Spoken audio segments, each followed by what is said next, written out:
नमस्ते बच्चों, आप सभी का फिर से मेरे चैनल हिंदी टेक 41 पर स्वागत है। आज हम हिंदी व्याकरण का नया टॉपिक वाच्य पढ़ेंगे।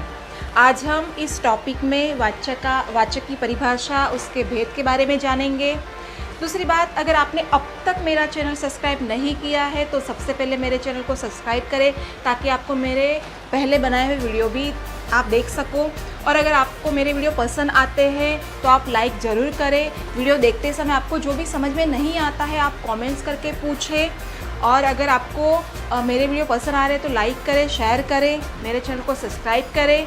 तो आइए आज हम व्याकरण का नया टॉपिक शुरू कर रहे हैं, वाच्य। नमस्ते बच्चों, आज हम वाच्य के बारे में पढ़ेंगे।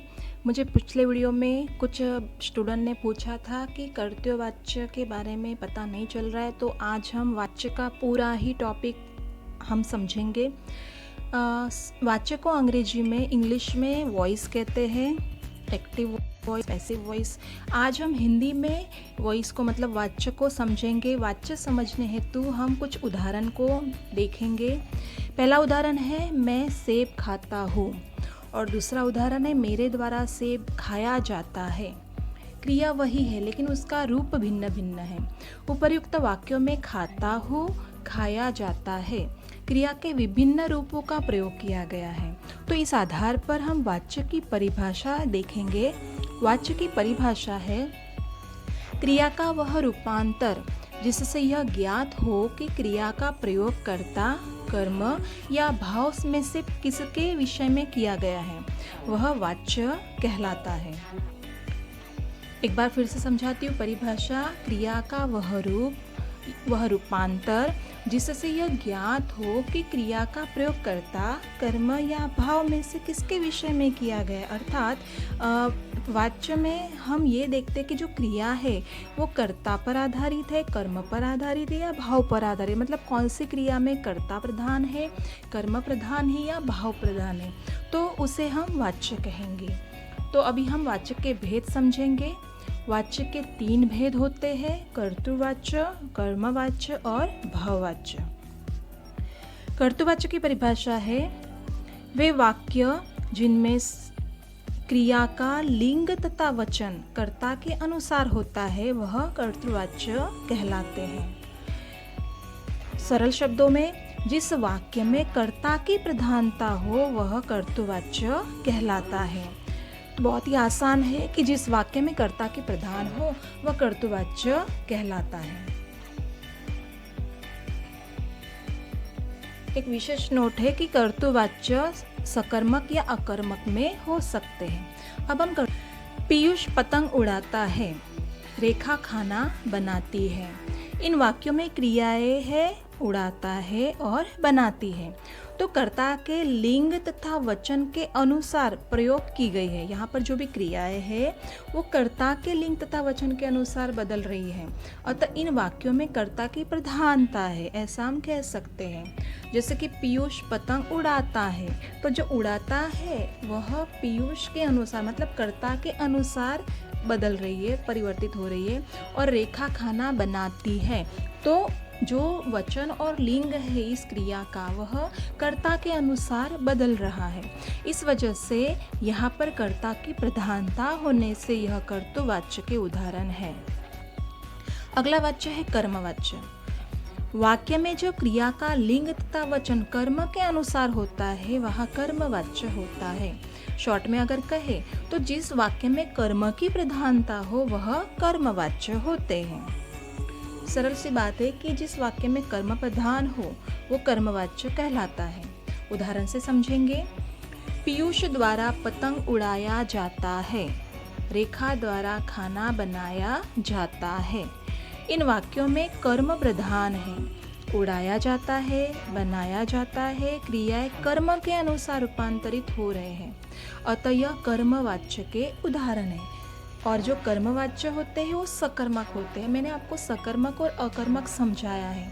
किसी वाक्य में अगर हम प्रश्न करें कि यहाँ पर जैसे कि पीयूष द्वारा पतंग उड़ाया गया, तो क्या उड़ाया गया, पतंग, उत्तर मिला तो ये सकर्मक क्रिया है।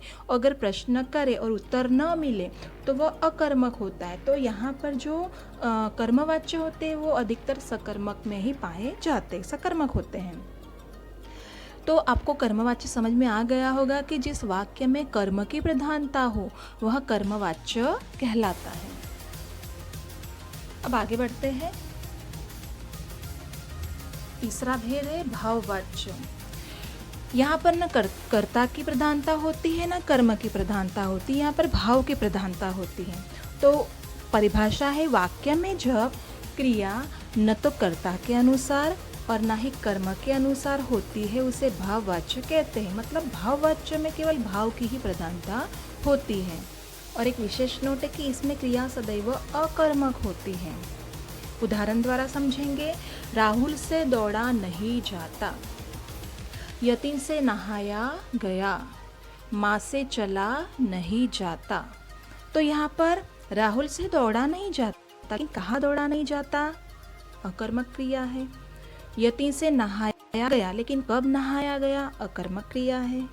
तो यहाँ पर कर्ता प्रधान नहीं है, कर्म प्रधान नहीं है, यहाँ पर भाव है, नहाने का भाव, दौड़ने का भाव, चलने का भाव, इसलिए यहाँ पर भाव प्रधान होने से ये भाववाच्य कहलाएंगे।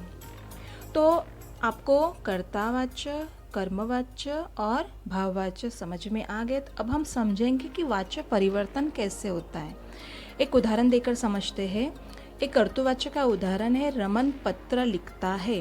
तो इसका कर्मवाच्य कैसे होगा, रमन के द्वारा पत्र लिखा जाता है। और उसका भाववाच्य, रमन से लिखा गया, रमन से लिखा नहीं जाता, ऐसा भी हम लिख सकते हैं। तो इस प्रकार से मैंने आपको इस वीडियो में वाच्य को बहुत ही सरल शब्दों में समझाया है।